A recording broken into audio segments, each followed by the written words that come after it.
Hey, everybody, welcome to the Concealed Carry Podcast today. This being the first episode of season 4. So, welcome to season 4. Yes, it's Mm-hmm. pretty. And once again, our favorite, or my favorite episode of the month is the Justified Saves. Oh, yeah. Yep. Well, and it seems to be a favorite of listeners because these tend to be some of the more listened to episodes Mm-hmm. of the podcast. So, um, yeah, how's everybody doing? Let's see. Who do we have watching? Guys, let us know where you're watching from today. Say hello, drop us a line. And don't be afraid to comment or ask any questions throughout today's episode. If they're relevant to the content and we can take them and answer them, we will do so. Hey, Tony. Tony. What's up, Tony?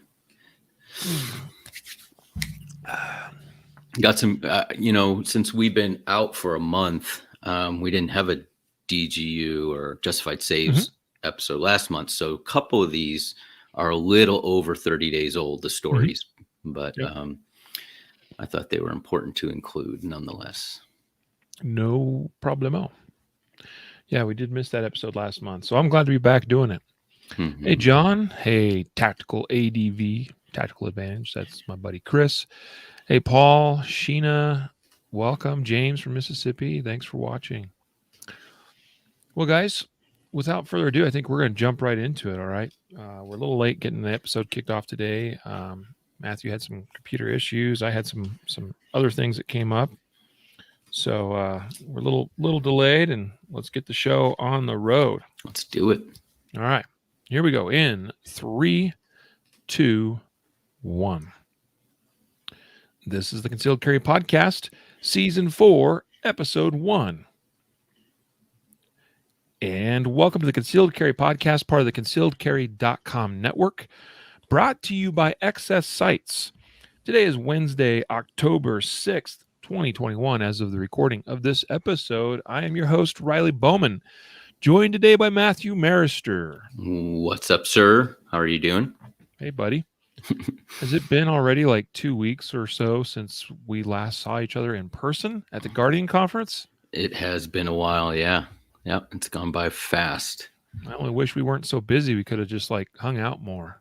Yeah, we didn't get to any like personal hangout time to talk. It was extremely busy, but yeah, it's fun nonetheless. Even each day as we'd get back to the hotel, I think everyone would just go to their room and pass out. I did. I'm not gonna lie. Although we did enjoy a, just for folks as I guess FYI, we took the team out to dinner on the last day, the evening of the last day. We got done and went to dinner, and that was an awesome time because we just all were able to relax finally. So it was good. We enjoyed it. Yep. Anyway, people will probably get tired of hearing about the Guardian Conference, but I don't care. Today, guys, we are doing Justified Saves for this episode, or DGUs. That's another name for what we're going to be talking about today, defensive gun uses. We refer to them as Justified Saves because lives are saved by the use of justified deadly force when it is warranted and called upon. So we are going to share with you the last 2 months worth of stories, actually. Since we missed this episode last month, we apologize for that, but here we are. We are back with more Justified Saves. We got a bunch lined up for you today. Lots of good lessons to be learned. And as is common with these stories as well, you will notice some common themes that develop throughout today's episode because it just seems to be that way a lot of times. But first, today's episode is sponsored and brought to you by Excess Sites. Yes, Excess Sites is our title sponsor. You hear their name mentioned at the beginning of every episode now. But we're also wanting to let you know I got an exciting bit of news to share with you all that we have a special discount code now available for podcast listeners that wasn't previously available. So if you guys want to use the common coupon code that we use for a lot of different things, CC Podcast, stands for concealed carry, obviously. CC Podcast will save you 15% off of products on XS Sites website. What is their website? xssites.com. X as in X marks the spot. And then two S's for sites. XSS and then IGHTS.com. XSSites.com. Go use coupon code CC Podcast. They'll see that. They will appreciate you for ordering and buying from them, which will tell them, hey, let's continue supporting the Concealed Carry Podcast. So, guys, thank you for supporting our sponsors. Also, today's episode is sponsored by CCW Safe. Sporting their t-shirt here today. I'm a proud Ultimate Plan member of CCW Safe. And also, I use a related product, FTA, over here on my hat. FTA Protect is another, it's a sub-product, if you will, of the same family of companies. Guys, CCW Safe is where it's at, I believe, for the best concealed carry or self-defense, quote-unquote, insurance, that type of coverage. What are they going to do for you? Well, they will, first of all, if you're involved in an incident, you'll have a hotline, a number you can call. I've got my Ultimate Plan member coin right here. Check that out. And the number's right on the back. You call the emergency hotline, you're going to be instantly connected with one of their people. They will give you, they'll advise you right then and there as far as what to do, what not to do, what to say, what not to say. And they're going to immediately get you connected with an attorney. And not only that, in the worst of cases, in the really bad cases, especially if a trigger's been pulled and somebody's bleeding as a result of your actions, which again should be justified, right? They will send out a team to you to help you out. All right. That's super huge and super valuable. They have an actual response team that will come to you and will help you navigate the muddy waters that follow an act of self-defense, deadly use of force. So, guys, check out ccwsafe.com. Use the coupon code CC Podcast to save 10% off a membership. That saves you quite a bit, all right, especially off an Ultimate Plan. They also have the Defenders Plan and the Protectors Plan. They also have a HR 218 LEOSA plan, in case you weren't aware. So for those of you that may be retired law enforcement or otherwise qualify under LEOSA, check that out, guys. Go to ccwsafe.com. We appreciate them for being very, very supportive sponsors of the Concealed Carry Podcast. So, Matthew. Yes, sir. Justified Save stories. Awesome. What's our leading story today? Yeah, our leading story, this happened back in September 2nd, and we were kind of talking before we went to the recorded version, but this is the first Justified Saves episode in 2 months, and normally we hit one every month. So this happened back in September, on September 2nd, so a little over our window of time for this month, but it is an important story nonetheless. You probably have heard it. Onondaga County District Attorney says the man saved lives of several individuals after fatally shooting a man who fired into the crowd. Yeah.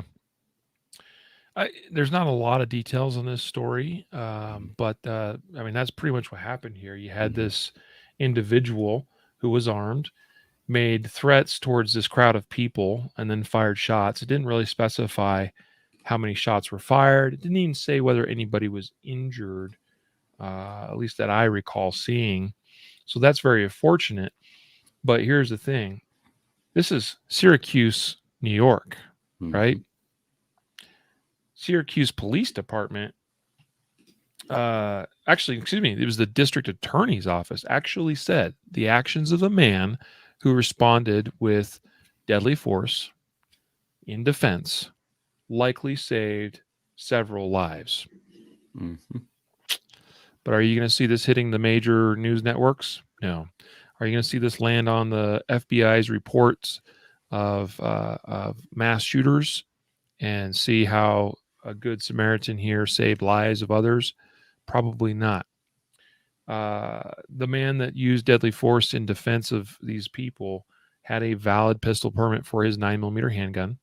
All right. So he was a legally possessing individual. He used a legal self-defense, use of force here. and saved lives. Really, really, really awesome story.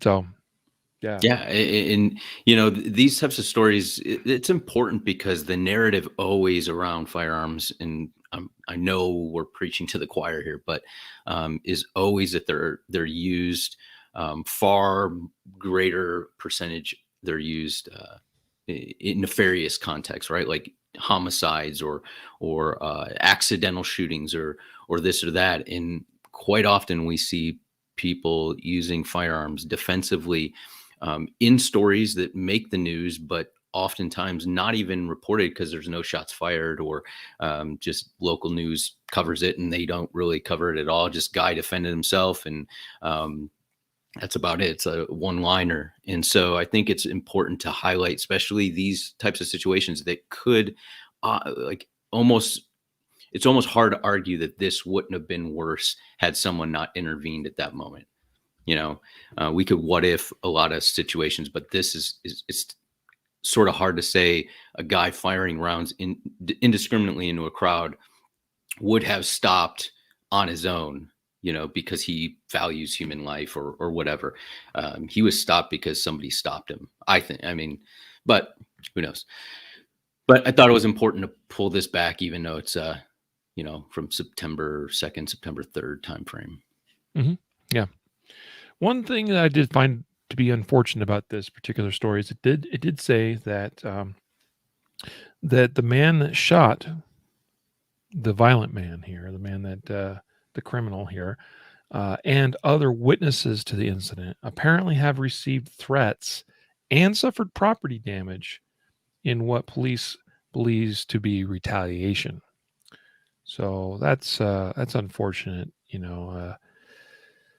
Yeah, that's one of the dangers of especially involving yourself in what could be a high profile incident, even if you are justified, and even if the district attorney, the prosecutor, even if the courts find you to be completely justified in your actions, there may be others in the community that may not like that or appreciate that, or there might be racially motivated issues at hand as well. So just be, it's just good. It's just a good idea to keep that in the forefront of our minds. Like if we can avoid getting involved in situations, um, that's something to consider. All right. Now, I'm not saying this man likely saved lives, as we talked about. So, like, that's awesome.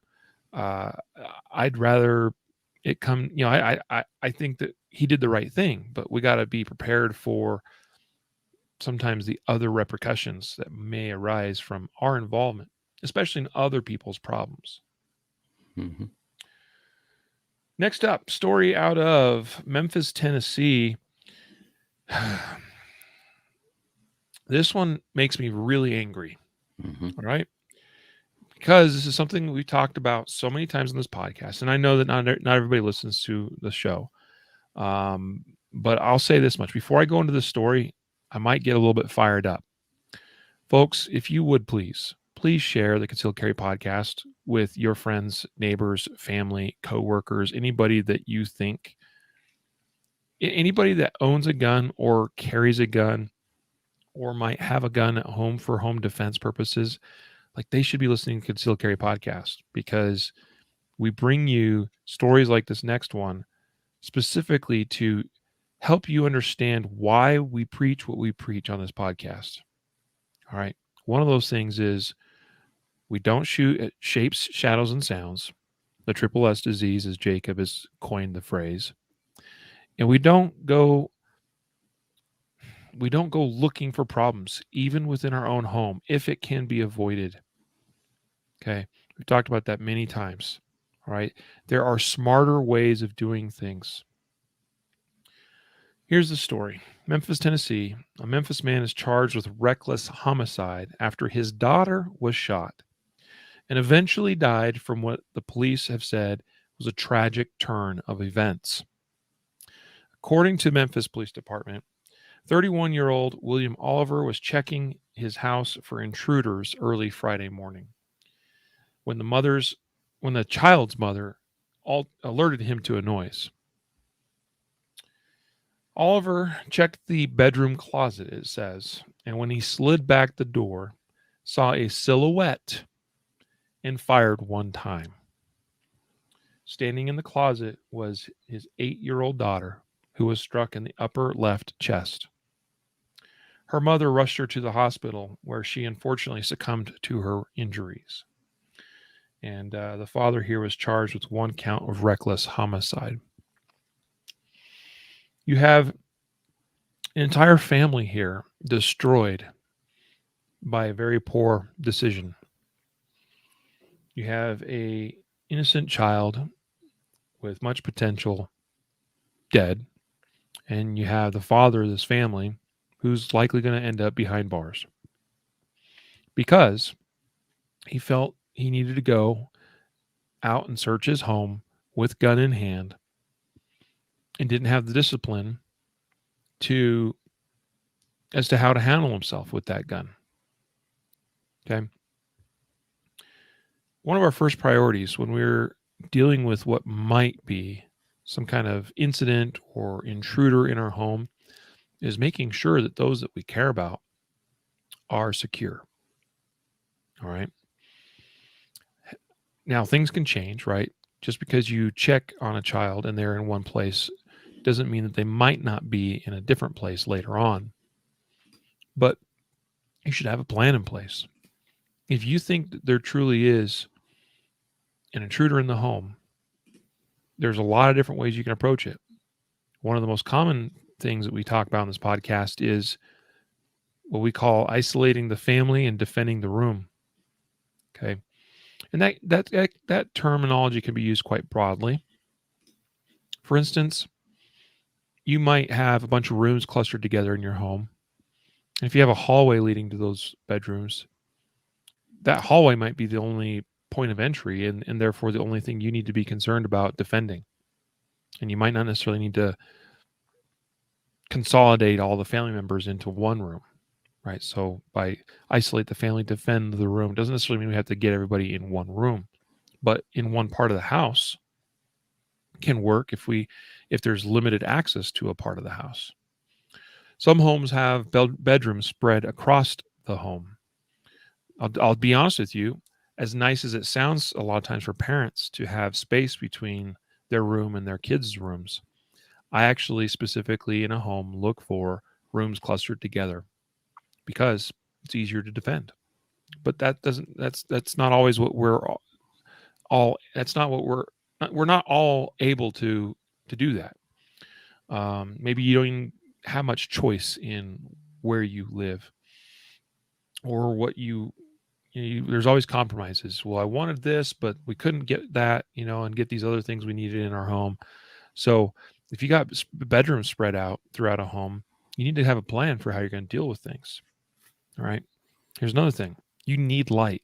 You must have light. You've got to have light. It specifically said here, he shot at a silhouette in a closet. That implies that it was dark and the thing he shot at was dark. We must have light. And the way to go throughout the home is not with a weapon mounted light on your gun, pointing at everything that you're searching for with that weapon mounted light. Okay. You see the comment come up all the time in various online forums. Well, I have a weapon mounted light on my home defense gun, but not on the one I carry. Why do you have that weapon mounted light? Well, because I might need to, search and things. And so I need a light on my gun. That's the wrong attitude to have. Now, there's no doubt that there can be benefits to weapon mounted lights, but you need to know how to properly use them. And you need to be familiar with accepted tactical practices.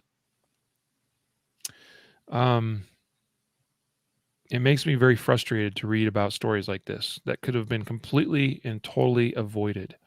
And even just using a little bit of critical thought ahead of time, just the smallest bit of planning, and you could quickly recognize that the way that this man is going about searching his home was not the smartest way to do so because of the potential of stumbling upon one of his loved ones in the dark.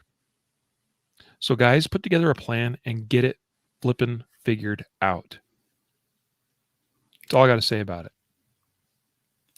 I'm impressed. I've remained quite calm because internally I'm actually very, very upset.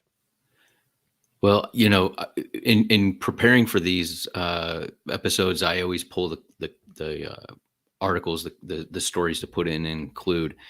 And I always I have a duty and responsibility to put these stories in there, because I'm not going to paint this rosy picture of gun ownership that nothing ever goes wrong and that people are always responsible and mistakes aren't made, because they happen. And the only way we're going to address this is by, and I know, the listeners that are conscientious listeners to the podcast, they are like, I've heard this every single defensive gun use episode. You guys harp on this. Well, we do, because it continues to happen, and everybody needs to be reminded and everybody needs to hear. And we have a bunch of new gun owners, and there are no second chances. There are no redos.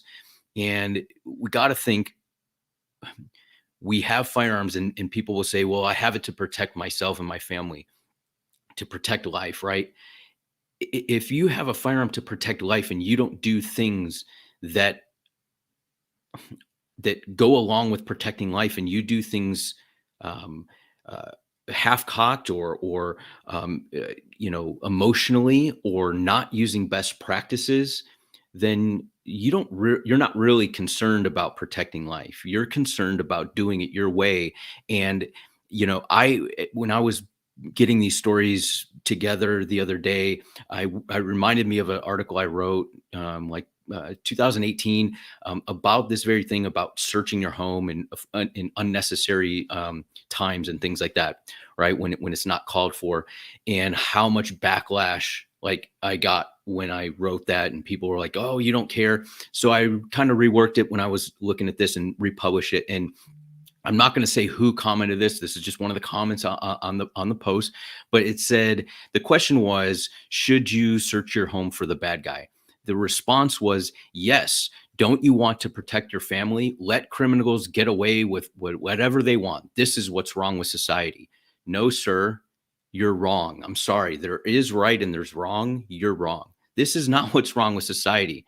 Um, by interjecting your emotions into this, should you search the house for the bad guy, you've completely eliminated reading an article that I've taken time to study and look at this topic and give you best practices so you can avoid situations like this. But when our emotions and our ego are involved, we get, I can do whatever I want, and I'm not going to let the bad guy do anything to me. And this is my house, and this is what happens. And I'm not saying that's what happened with this guy who shot his daughter. I don't have any ill will towards the guy. My heart breaks for him, for his wife, for the family.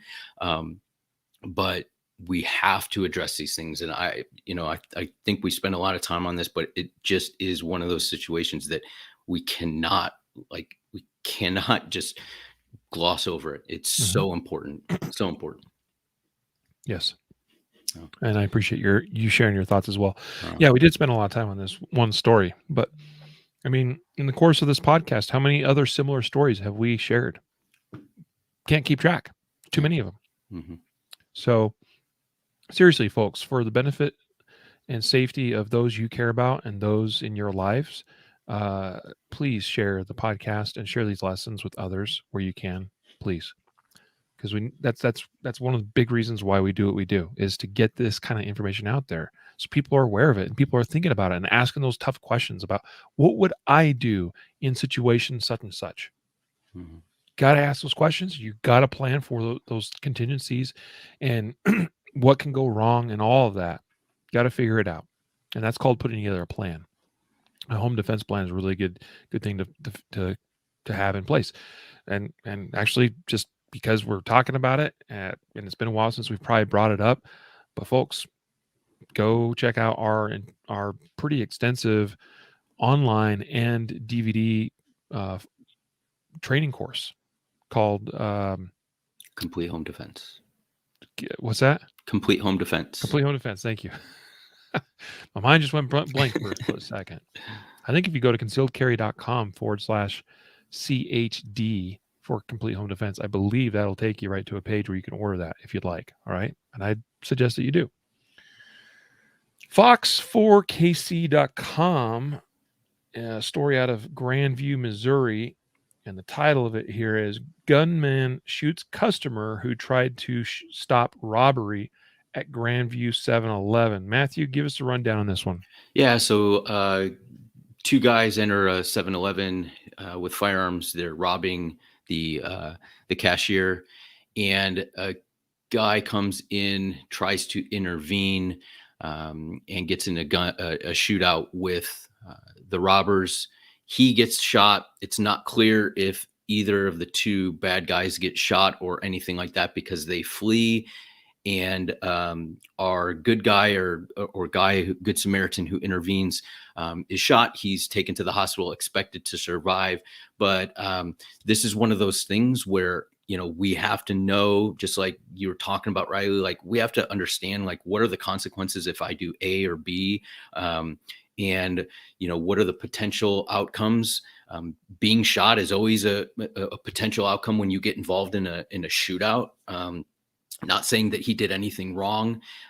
Additionally, maybe, and I don't know, this is all the information we have, but knowing your ability and your ability to take on two armed suspects and be able to, if I'm going to intervene with deadly force, am I going to be able to eliminate, them from being able to use deadly force against me or somebody else by my intervention on my own? That may be the case here. It may not. Maybe it was a miscalculation. Maybe, he just underestimated the threat. But we need to know our ability and limitations, and also the capability, or have a good estimation of what are these people able to do if I don't get effective hits right away. What's the potential outcome? Are they going to start executing people? Am I going to get shot? All that. But interesting story. Seems to have stopped the robbery, but this guy ended up getting shot. Thank God that he's going to survive. Yeah, he's very fortunate. Yeah. Here's the thing. It's like my grandmother used to always say, you pick up the end of one stick, you pick up the other end, right? Meaning that you got to own, you buy the consequences for every action. You elect to intervene in a robbery, you don't get to choose the outcome of that. Mm-hmm. Now, there's a lot of things we can do tactically that can sway things in our favor. And, things like a high degree of skill can sway things in our favor, but there's never a guarantee. Everybody can have a bad day, and even criminals can get lucky, right? So there's no guarantees that you're going to emerge on the other side unscathed. In this case, this is likely a situation where this man didn't have to intervene, but he chose to. So, good for him, for being willing to do so, I suppose. But says he tried to intervene. He grabbed his own weapon. I don't know what went wrong, but he clearly did not succeed. I mean, well, he succeeded, I guess, in stopping this, right? But part of measuring success is preservation of our own life. Like numero uno, right? Is a thing. Like this could, it is fortunate he survived, but he might not have, right? Mm-hmm. Says the gunman got away before police arrived. They don't even know who they are. They don't have a description of either suspect. Don't know if they were struck by the exchange of gunfire that occurred. We don't know how many shots the victim got off, but we know that he got shot and he got injured. So just things to think about. All right. Must be the only 7-Eleven in the country that doesn't have a surveillance system. Like, how do you not know this stuff, right? Like I don't know. But anyways, that's fair. I mean, they probably have cameras, but when they say no description, these guys could have been masked up pretty good, and COVID masks it might just not have given them much to go off of, right?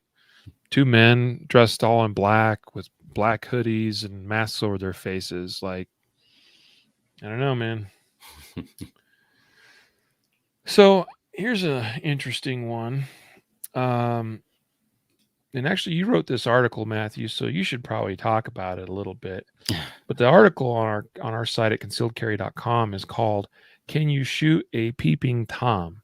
The Fear Factor." It says here. Mm-hmm. The story is, I'll just kind of give the short version, and then I'll let you expand upon this. But what happened was in Texas, a woman was late on a Friday night.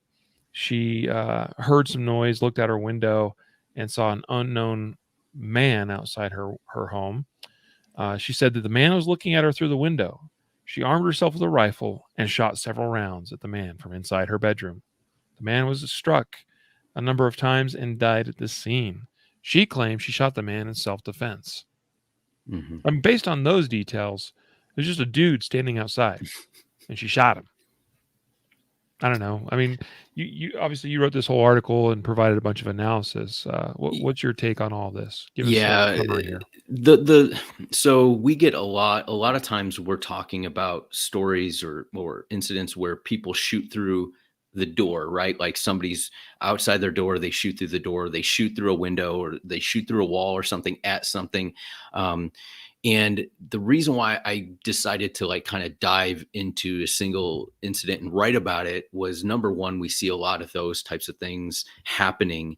And number two, a lot of times people will get involved in shootings and then they'll say, well, make sure that you say that you were in fear of your life. Like, if as long as you say that, you're good. Like that's the key phrase. You got to say that you were in fear of your life.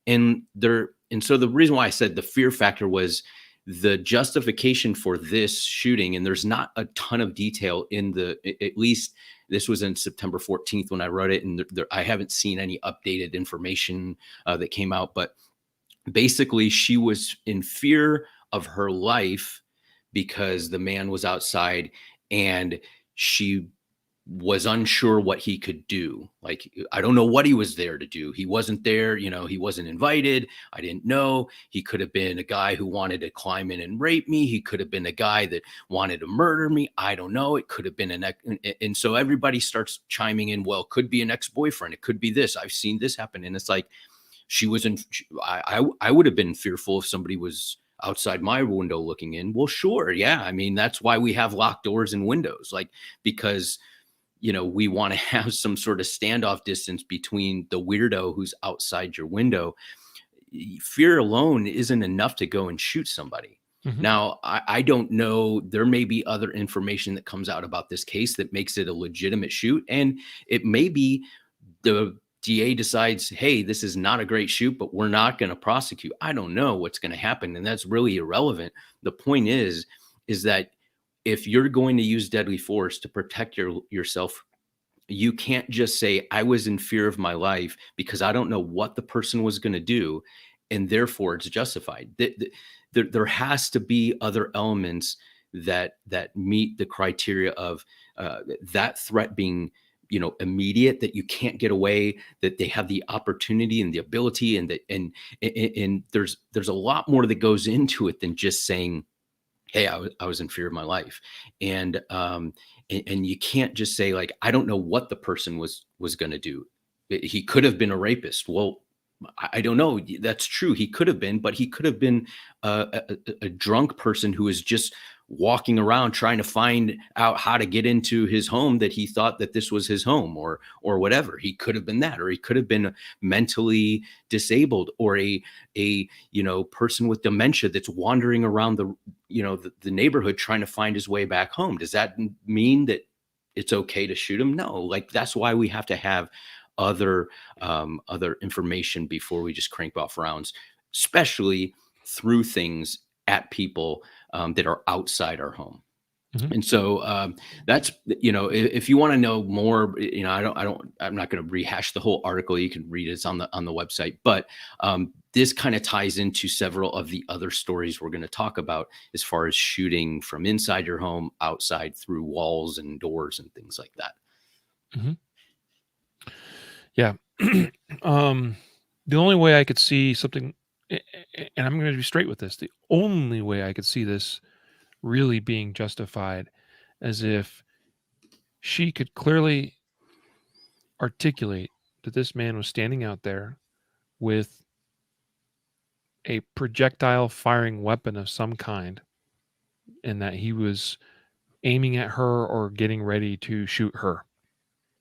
Because how else do you define this as being a threat? Like there's got to be some kind of threat, and there is just no threat here. There is a comment here in the article. Somebody said that they heard from a source that he was out there watching her and committing a sexual act while doing so. So what? I mean, it's not legal, of course. We understand that. But to use deadly force, where's the threat? Where's the threat? Anyway, some things to consider there. We've also on the podcast covered a number of times situations where people fired through barriers, windows, doors, walls, etc. It often does not go well for those involved. Okay. And if you don't get charged with something, it's because you got lucky. Okay. So don't do it. Now, you put that story, by the way, under a section in our show outline today titled Shooting at Things Outside Your Home. And we actually have a collection of 3 other stories that fit in this category where people shot at people outside their home.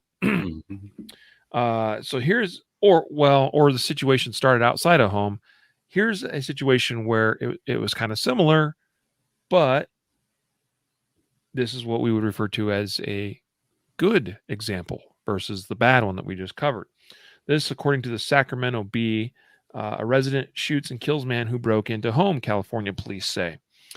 It says that around 4:15 or 4:20 a.m., this happened a few weeks, actually about a month or so ago, there was extreme banging. All right, one of the neighbors said it sounded like it was in our backyard. Other neighbors heard a man swearing. And they said that he'd been around the house for like 20 minutes, then came around to the front, broke the front door down, and that's when he entered the house. At that point, neighbors said that, and police responding to reports of the disturbance heard a shot. A resident of the home fatally shot the intruder, who was found dead inside. That man's name has not been released. He says that he may have been mentally ill or intoxicated. All right. Not that would necessarily be relevant to the specific circumstances of this case. But here's a situation very different from the one we just shared, right? The one we just shared a moment ago was a woman that saw a man outside her window looking in, and then she shot him out while she's inside and he's outside. This is one that started out with a very clear disturbance of some kind outside the home.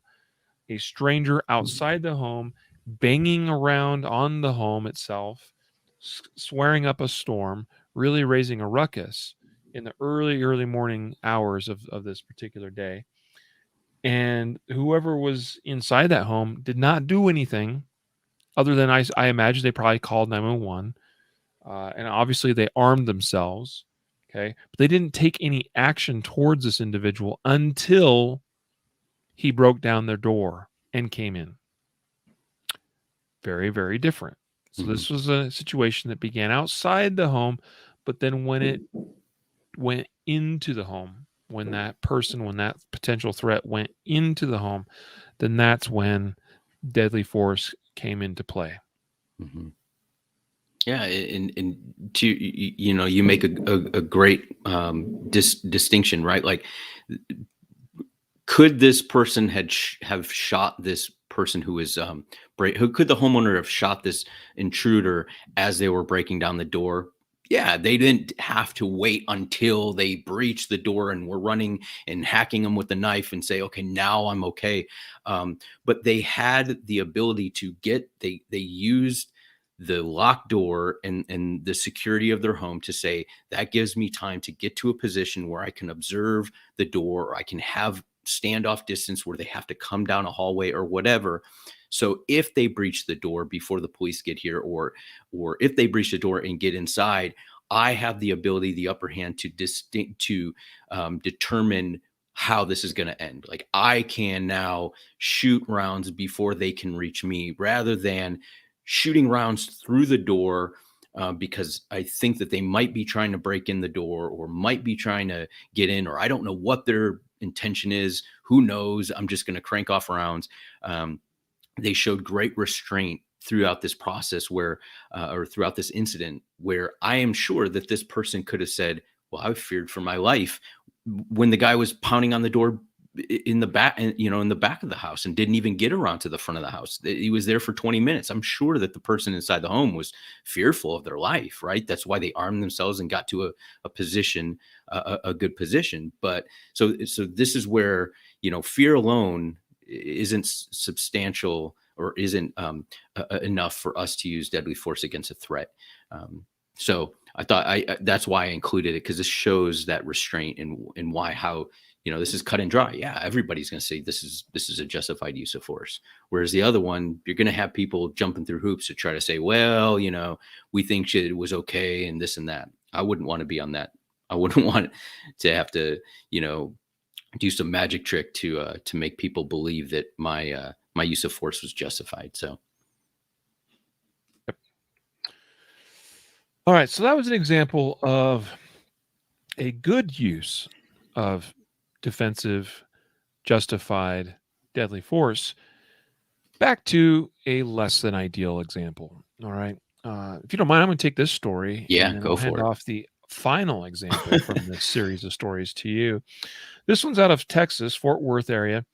A Fort Worth man, it says, shot a Texas state trooper, and he is facing no charges after learning a plainclothes man outside his door and who had followed him home in what he thought was an act of road rage was, in fact, a law enforcement officer. In an interview, Russell King said he and his wife, Myra, were driving home when he saw two pickups that appeared to be racing behind him. This is kind of a bizarre story. Okay, so It is. two pickups that he described as racing behind him. They came flying by at a high rate of speed, he said. One of those vehicles exited the highway and the other ended up right in front of them. This man, Russell King, says at that point he saw the driver of this pickup in front of him visibly look in his mirror, shake his head, and then that's when he brake checked me. It was very deliberate. So, and then at that point, he said he thought it was road rage, especially when this driver in this pickup now started chasing him, even into a Walmart parking lot, it then says. That's where I saw him giving me the finger. Concerned for his safety and that of his wife, he sped away through traffic, but the driver kept coming. He was going into oncoming traffic and made a bus swerve, Russell King said. He said he did notice some flashing lights in the grill of the truck, but didn't think anything of it at the time. He said they didn't appear to be very official. So when they felt like they finally lost this man in the pickup truck, they got home, backed into their garage, and immediately called 911.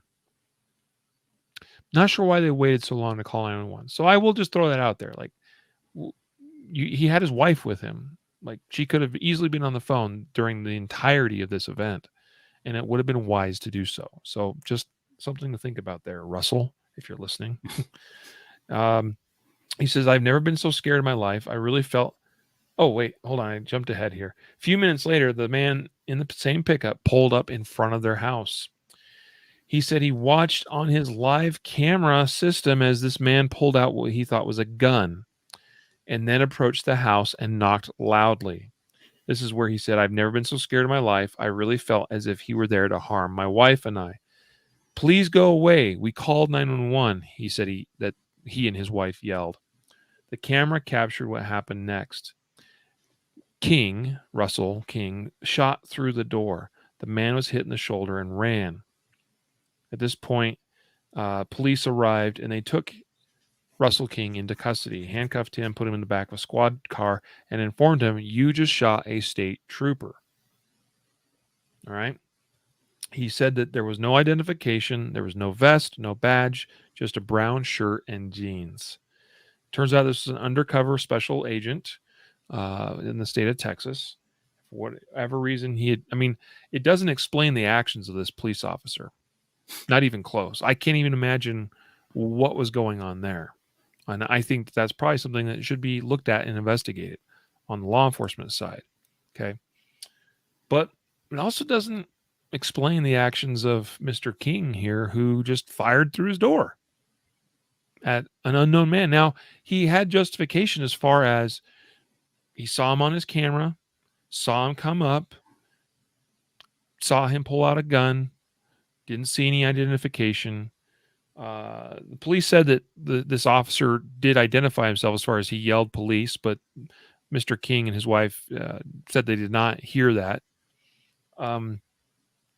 Still, we're shooting through a door. Mm-hmm. All right.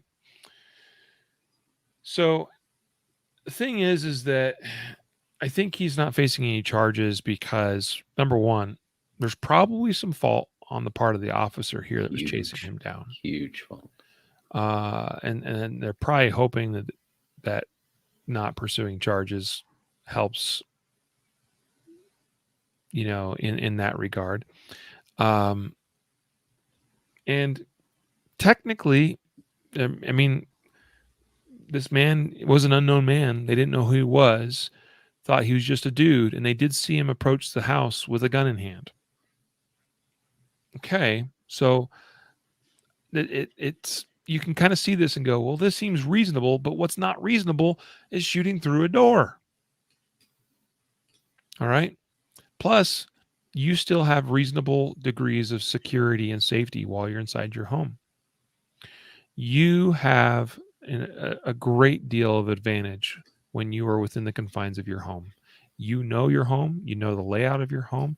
You should be able to take up a position of relative cover and safety that has advantage over where this individual, should he make entry, like you're set up pretty well to survive this incident, right? Because that man, if he had come into the home, he would have been at a huge disadvantage and likely would have lost in a gunfight.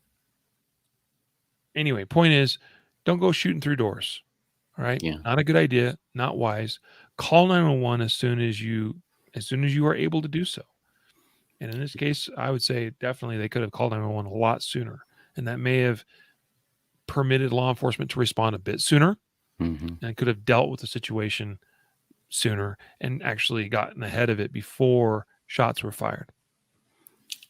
Yeah, I mean, if you're listening, check out the show notes, because in the show notes there's a video, the surveillance camera, because they have surveillance. The couple have surveillance camera of this plainclothes officer coming up to the door, and they say it looks like he had a firearm. He's definitely has something in his hand. It's difficult in the video to see if it is a firearm, but even if it is a firearm, and I'm not saying it is or it isn't, that's what they claim. When he knocks on the door, pounds on the door, you see him step away. He's 2, 3, 4 steps away from the door when he's shot. So he's not making any overt, even if he had a firearm right in his hand or something like that, he's not pointing it at the door. He is not even making menacing gestures or anything to connect person with a firearm is there. I mean, I understand that this is the same guy that cut him off and was giving him the finger, but at that time, he wasn't like kicking in the door, trying to break in the window or anything. He's standing like a good 3, 4 steps away from the front door. So check out the video. Go to the show notes and check out the video. You can make the decision yourself or contemplate that. But another incident of shooting through things at things that you believe you're fearful of, true. And maybe this guy, and obviously this guy wasn't charged, but I wouldn't base my decisions off of some guy that didn't get charged for doing the same thing. I just think it's generally a bad idea. Yeah, I got it. Here we go. Here's the video that those of you that are watching the video with us here today. So you should be able to see this. So you'll see it yourself. I mean, his description was accurate. The man was in jeans and a brown shirt, comes up to the door. And as you mentioned, he has something in his hands. Hard to tell exactly what it is. Well, right there, that's a pretty clear view. Yeah, you see that shot right then and there. Actually, you see the hole appear in the door. Bam. Right? Yeah. So, yeah, as I watch this again, I mean, That's pretty clearly a phone and some keys, and then the man just gets shot. Mm-hmm. So, yeah, don't be shooting through doors, guys. Come on, you got to be better than this. It's not smart. It's not wise. It's not good tactics. It's none of that. All right, moving on. Matthew, tell us about this story. Wild video shows Phoenix homeowner shooting at men trying to rob him. Yeah, this is August 17th, so not too long ago, but it made it, the video made its way around the interwebs and all that, shared quite a bit. But basically, another surveillance doorbell cam catches I believe it's 4 men come to this person's door, and they're trying to kick in the front door. They actually, and based on the time frame, so in the video you see them kind of gather around, and then 2 guys kick the door at the same time, and immediately it breaks open.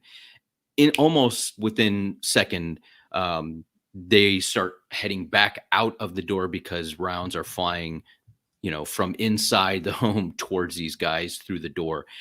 So it appears as though this person, who has the homeowner inside the home, saw these guys outside his door, unless he just is that quick and happened to be standing there practicing his draw right in front of the door, because this is instantaneously. But he didn't go shooting rounds even when he saw the 2 people or the 4 people outside his door. He didn't start cranking off rounds outside his door. He actually waited until they breached the door. And so it was, it showed great restraint, and obviously, these guys weren't able to complete the crime that they wanted to, because he was in a position of advantage once again, that they had to come through a small door. And I know there are 4 of them, but if you have a firearm that's capable of, shooting repeatedly, repeated rounds every time you pull the trigger, those people are going to have to come through the door either 1 or 2 at a time, maybe, right, if they're really narrow. And so that gives you all the advantage in the world, rather than just cranking off rounds through the door. So another story kind of driving this point home of like being aware of what you're shooting at, not just saying I was fearful of my life, and getting to a position of advantage that you can defend appropriately, and then kind of control the narrative of what happens in that situation. So yeah, I thought it was good.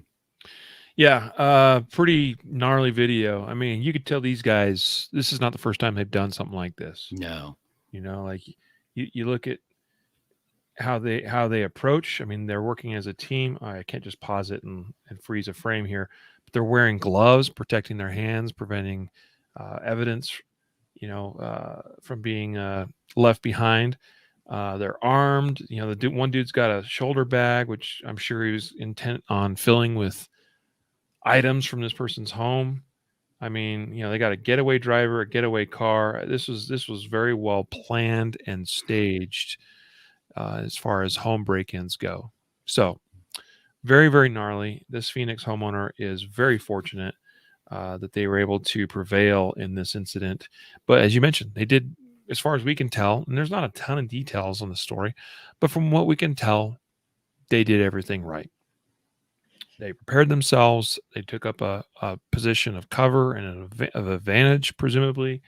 And as soon as that door was breached, they did what they needed to do.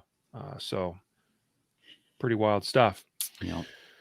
This is an unfortunate story out of Houston, Texas. All right. So, and we got this one labeled in our show notes as being a tragic incident.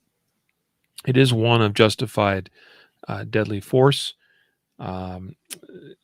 This was a Milwaukee individual. It says he was a teen, and it did say he was armed. So I don't know if he was 18 or 19 and was somehow legally in possession of a firearm.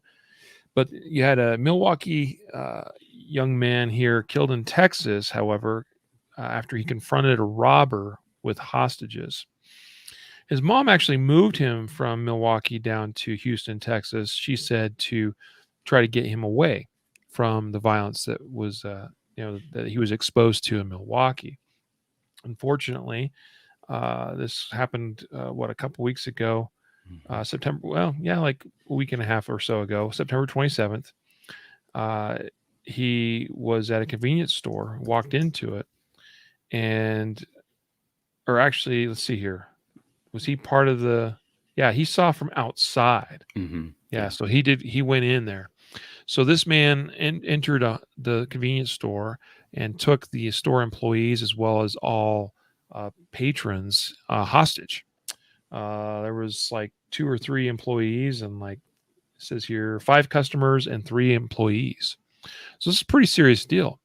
This man goes in armed with a gun, has eight people hostage, threatening to shoot anybody who made a move or left, anything like that. He's clearly there to rob the place, probably rob them as well in the process. Who knows how far he was willing to go?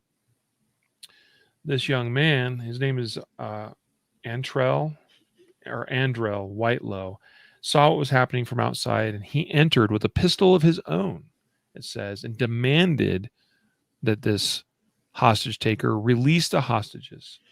Unfortunately, he was not intent on doing so, and this robber turned around and shot Mr. Whitelow, this young man, and he succumbed to his injuries.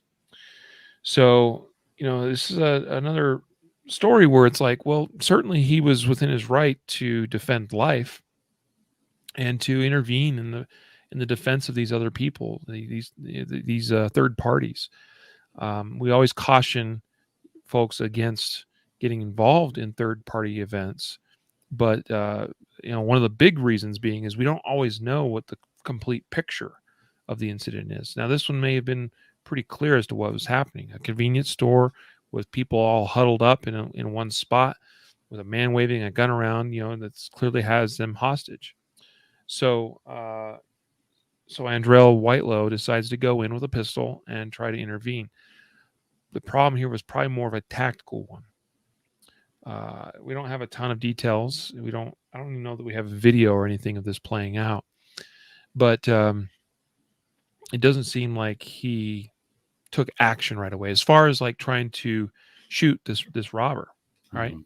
I'm not saying that's what we necessarily should do by default, is immediately shoot people, but it certainly would have been applicable considering the circumstances of this incident. My thought here, Matthew, is that it seems to me, because it says he demanded that the hostages get released. He he actually, what he did in probably taking some time to make those demands, gave the bad guy time to act. Mhm. And that's the thing, is if we're going to involve ourselves, we want to try to seize back control of the situation, to seize the advantage, and we have to be very cautious and very careful. Like, certainly there's a time and a place for issuing warnings and verbal commands, but we have to recognize what those situations are, and also recognize the situations where those are simply going to give away any advantage we might have if we're going to successfully intervene. We don't know what the other party is willing to do. Uh, we'd like to think that they would negotiate or at least interact in some way, but rather than resort straight to firing shots. But that's not always the case. The other person gets a vote too. Mhm. So in this case, it cost this young man his life. Again, I don't know why he's packing a pistol. It says he was a teen. And actually, I couldn't find in the article, Matthew, where it even said how old he. Oh, wait, there it is. He was 17. Yeah, 17. Okay, I missed that. Wow. So he's not legally possessing that pistol. That's interesting. So he's technically a criminal in that regard, but was trying to do the right thing. Mhm. So, but we can do the right things and still be in violation of the law. That happens all the time. Yeah. Yeah, and I commend the kid. I mean, I commend the mom for recognizing, hey, we're in a bad area. I want to give my child the best chance of growing up without violence, and he ends up in this horrible situation. How he had the firearm or whatnot, that's for another discussion, because in that case, maybe he was still in a situation where he was involved in violence or something like that. But I think we have to, like, if we haven't individually been a part of seeing or witnessing violence or studying it, I think that we sometimes that can lead us, not all times, but sometimes lead us to a misunderstanding of what violence is and what evil is. And we don't actually have a response that's appropriate for the situation. We think that pointing a gun at somebody is going to deter them.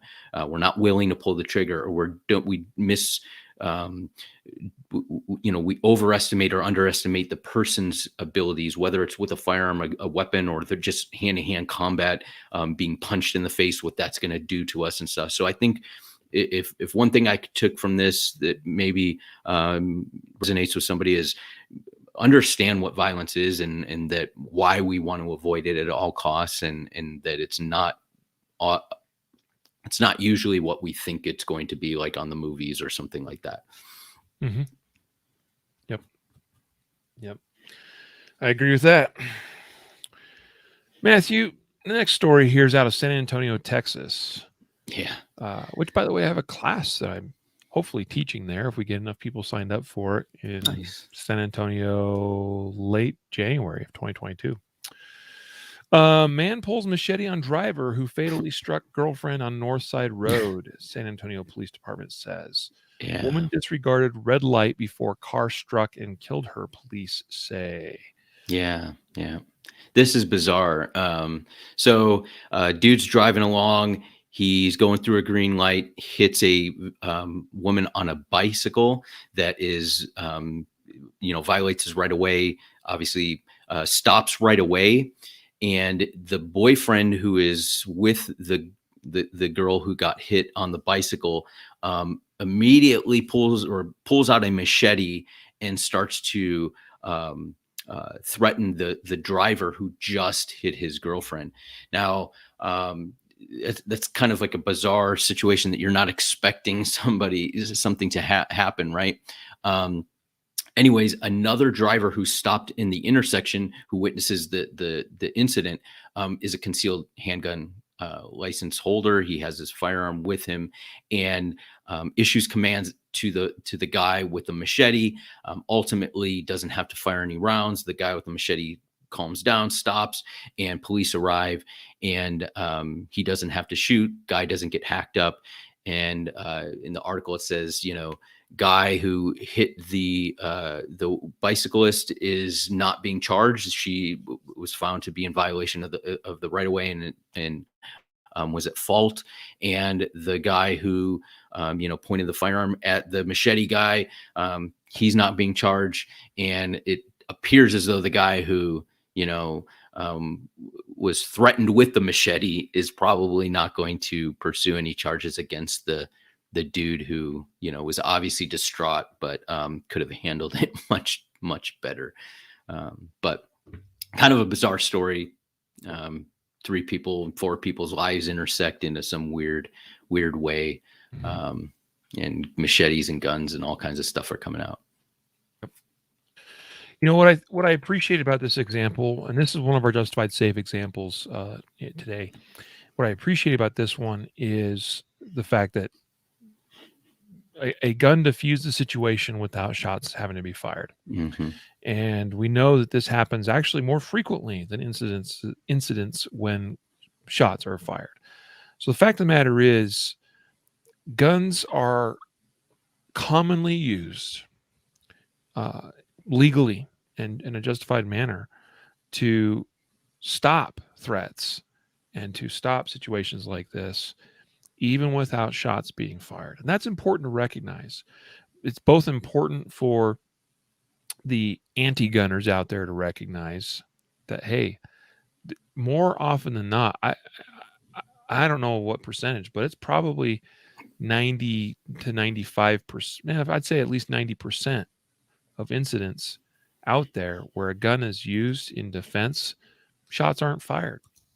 So we should be cautious with the idea or the attitude of, when I draw my gun, I automatically train my finger to fire, because that might not necessarily always be the case. Now, I'm not saying the guy involved in this incident couldn't have fired. I mean, there was a machete involved.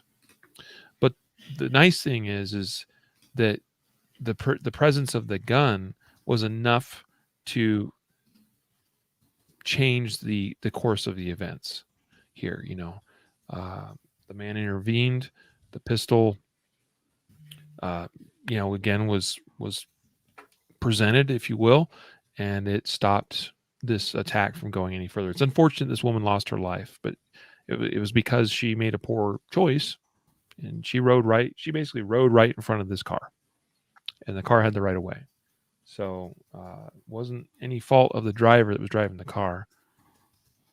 But anyway, fortunately, like I said, for him, he was carrying, he was armed, or this other driver that witnessed it was carrying and was armed and was able to defuse the situation, all without shots being fired. Final story from North Olmsted, Ohio. Was this the Cleveland area, I think? Yeah. It's not exactly your neck of the woods. Well, that's actually, like, I had a lot of friends that kind of tromped around North Olmsted quite a bit when I was a kid. So yeah. 21-year-old woman was shot and killed after police say that she forced her way into a couple's North Olmsted home. According to the police department there, the woman broke into the home just before 11 p.m. Sunday night. This was actually like 2 weeks ago. Police said the intruder fought with the 72-year-old husband of this home. It was then that his 69-year-old wife grabbed her gun and pulled the trigger, hitting the intruder in the stomach. And then this young, 21-year-old woman did succumb to her injuries there. An unfortunate incident. We don't know exactly the motivations of this woman, but this is a clear-cut, open and shut case on behalf, in the case of this older couple.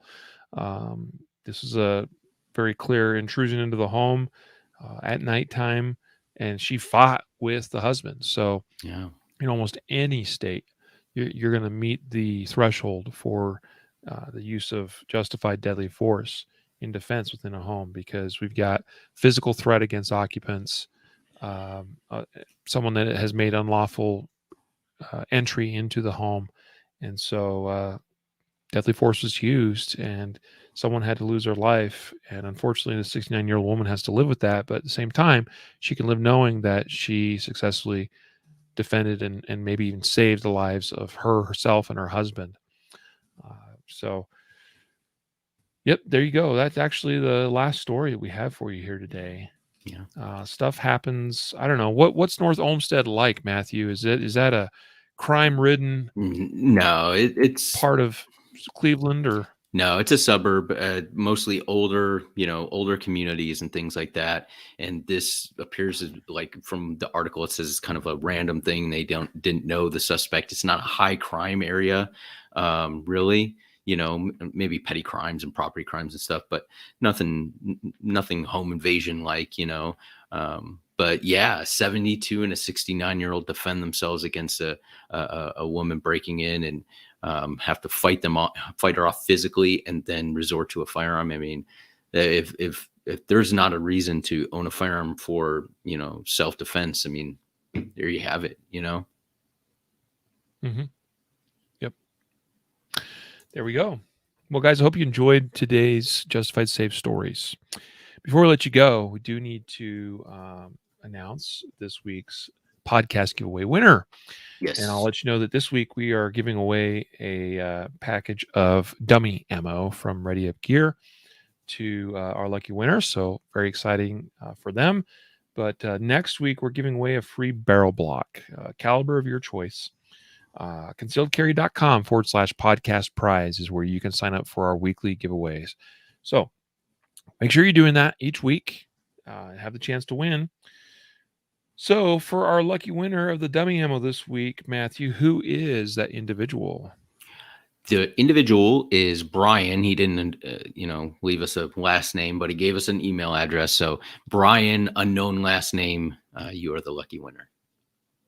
All right. Congratulations, Brian, on winning the dummy ammo in our podcast giveaway this week.